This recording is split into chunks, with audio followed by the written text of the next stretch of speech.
오늘 우리에게 주신 하나님의 말씀은 민수기 16장 12절로부터 35절까지 말씀입니다. 모세가 엘리압의 아들 다단과 아비람을 부르러 사람을 보냈더니 그들이 이르되 우리는 올라가지 않겠노라. 내가 우리를 젖과 꿀이 흐르는 땅에서 이끌어내어 광야에서 죽이려 함이 어찌 작은 일이기에 오히려 스스로 우리 위에 왕이 되려 하느냐.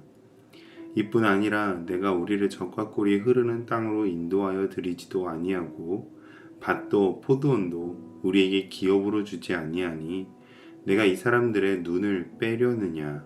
우리는 올라가지 아니하겠노라.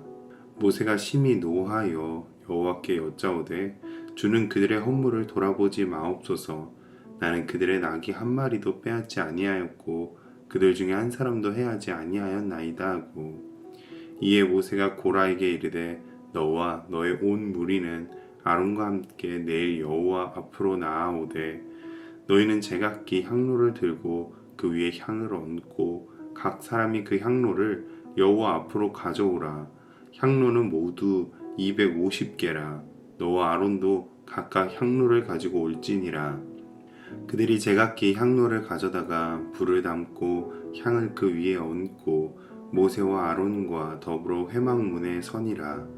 고라가 온 회중을 회막문에 모아놓고 그 두 사람을 대적하려 하매 여호와의 영광이 온 회중에게 나타나시니라. 여호와께서 모세와 아론에게 말씀하여 이르시되 너희는 이 회중에게서 떠나라. 내가 순식간에 그들을 멸하려 하노라.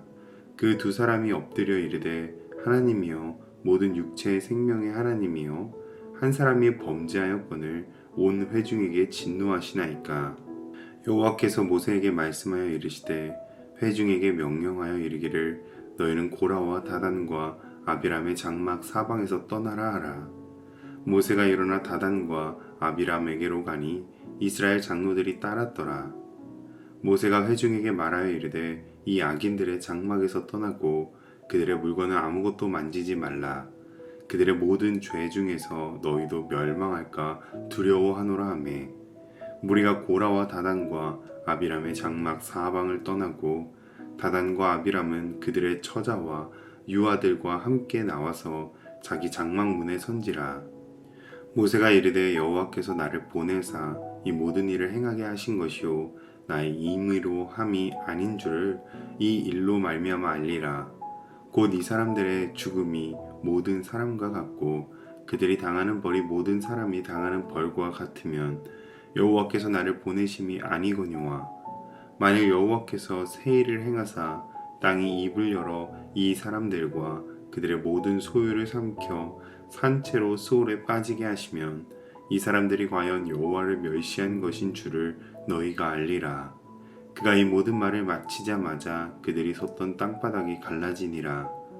땅이 그 입을 열어 그들과 그들의 집과 고라에게 속한 모든 사람과 그들의 재물을 삼키매 그들과 그의 모든 재물이 산채로 스올에 빠지며 땅이 그 위에 덮이니 그들이 회중 가운데서 망하니라. 그 주위에 있는 온 이스라엘이 그들의 부르짖음을 듣고 도망하여 이르되 땅이 우리도 삼킬까 두렵다 하였고, 여호와께로부터 불이 나와서 분향하는 250명을 불살랐더라. 아멘. 어제 말씀을 통해 고라가 당을 지어 반역을 시도한 이유를 살펴보았습니다. 고라의 무리들은 결국 너도 나와 같은 레위 자손인데 왜 너만 더 귀하고 높은 직분을 맡느냐는 시기와 질투 그리고 권력 싸움을 벌였던 것입니다. 이에 모세는 서로 싸울 것이 아닌 누가 하나님 편에 속한 자인지를 하나님께 여쭙고 시험해 보자고 제안합니다. 이어서 오늘 본문에서는 고라의 무리와 모세와 아론을 확연히 갈라져 하나님의 판단을 기다리게 되는데요. 이를 통해 확연하게 둘로 갈라진 양 두 그룹의 성격이 드러나게 되고 하나님께서 어느 그룹의 편을 들어주시는지 알 수 있게 됩니다. 이를 함께 살펴보며 오늘 우리 모두는 하나님의 편에 속한 자들이 되시기를 주님의 이름으로 축복합니다. 12절로 19절을 보면 고라를 따라 당을 이룬 무리의 모습이 나옵니다. 먼저 다단과 아비람은 모세가 하나님의 뜻을 여쭙기 위하여 성막 앞으로 호출하였으나 올라가기를 거절했습니다. 이는 그들이 하나님의 판단을 여쭙지도 않을 것이며 그 판단을 따르지도 않을 것임을 드러낸 것입니다. 오히려 그들은 모세가 자신들을 광야에서 죽이면서까지 왕이 되려 하는 탐욕을 부리고 있다라고 비난합니다. 여기에 더해 적과 꿀이 흐르는 가나안 땅을 기업으로 주겠다라는 듣기 좋은 말로 사람들의 눈을 빼려 하고 있다는, 즉 속이고 회유하고 있다라고 합니다. 이들은 하나님의 뜻 안에서 하나 되기보다 자신들의 권력과 이득을 위하여 분열하는 것을 선택한 것입니다. 이에 모세는 심히 분노하며 하나님께 기도하기를 그들과 완전히 관계를 끊을 것을 간구합니다. 이어 모세는 고라에게 아론과 250명의 지휘관들과 함께 내일 하나님 앞으로 향로를 가지고 나아오라고 했습니다. 그러자 고라는 자신을 따르는 무리들과 함께 온 회중들을 불러 모아 회유하려 합니다. 이는 다수의 힘을 이용하여 여론을 몰아 모세와 아론을 몰아붙이려 한 것입니다.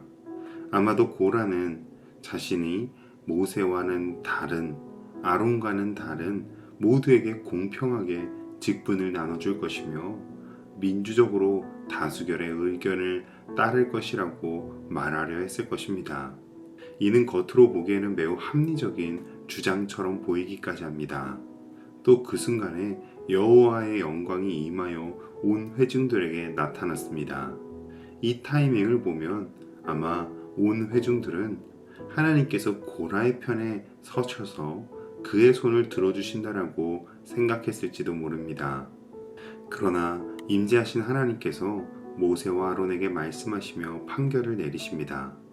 하나님의 판결은 고라의 무리와 그와 함께한 온 회중을 다 멸하시겠다는 것이었습니다. 이미 하나님께서 누구의 편이신지 결론이 나온 것이죠. 그런데 이어지는 모세의 말과 행동을 통해 하나님의 편의 선자들의 특징이 드러나게 됩니다. 첫째로 하나님의 편에 속한 자들은 긍휼한 마음을 품습니다. 모세는 긍휼한 마음으로 하나님의 진노를 돌이키사 이스라엘 온 회중을 하나님께서 멸하지 않도록 기도합니다. 다단과 아비람은 자신들의 시기와 탐욕을 위하여 공동체를 분열하는 것을 선택했지만 모세는 공동체를 위하여 기도한 것입니다. 둘째로 하나님의 편에 속한 자들은 죄악을 떠나고 버립니다. 하나님께서 모세에게 악인들의 장막에서 떠나고 그 물건을 만지지도 말라고 하시자 모세와 그를 따르는 이들은 하나님의 말씀에 순종하여 죄악으로부터 떠나고 떨어져 구별되었습니다. 이처럼 하나님의 편에 속한 자들은 세상과 죄악을 겸하여 섬기고 따르지 않습니다. 셋째로 하나님의 편에 속한 자들은 하나님의 뜻대로 행합니다. 28절로 29절에서 모세는 자신은 하나님께서 보내사 맡겨주신 일을 자신의 임의대로 행하지 않았고 오직 하나님의 뜻대로 행하였음을 말합니다. 여기서 임의대로는 히브리어 밀립비로서 내 목적대로 나의 원대로라는 뜻으로서 모세는 모든 일을 그저 자신의 유익과 목적을 위해서가 아니라 하나님의 나라와 이스라엘 공동체를 위해 행해왔음을 말한 것입니다. 예수님께서도 이렇게 말씀하셨습니다. 마태복음 7장 21절 말씀, 나더러 주여 주여 하는 자마다 다 천국에 들어갈 것이 아니오 다만 하늘에 계신 내 아버지의 뜻대로 행하는 자라야 들어가리라. 아멘. 그리고 이어지는 31절로 35절에서는 이런 하나님의 편에 속하지 않은 자들의 최후의 모습이 나옵니다. 그들은 땅에 집어삼켜져 수올에 떨어지게 되며 불에 타애워지는 하나님의 영원한 심판을 받게 되었습니다. 그렇다면 나는 어느 그룹에 속한 자입니까? 다수의 사람들이 모여서 자신의 유익과 목적과 죄악을 쫓는 일에만 관심이 있는 그룹에 속해 있습니까? 아니면 죄악을 떠나 하나님의 뜻대로 행하며 하나님의 긍휼하심을 따르는 그룹에 속해 있습니까? 오늘 우리 모두는 하나님의 편에 속한 자들이 되시기를 주님의 이름으로 축복합니다.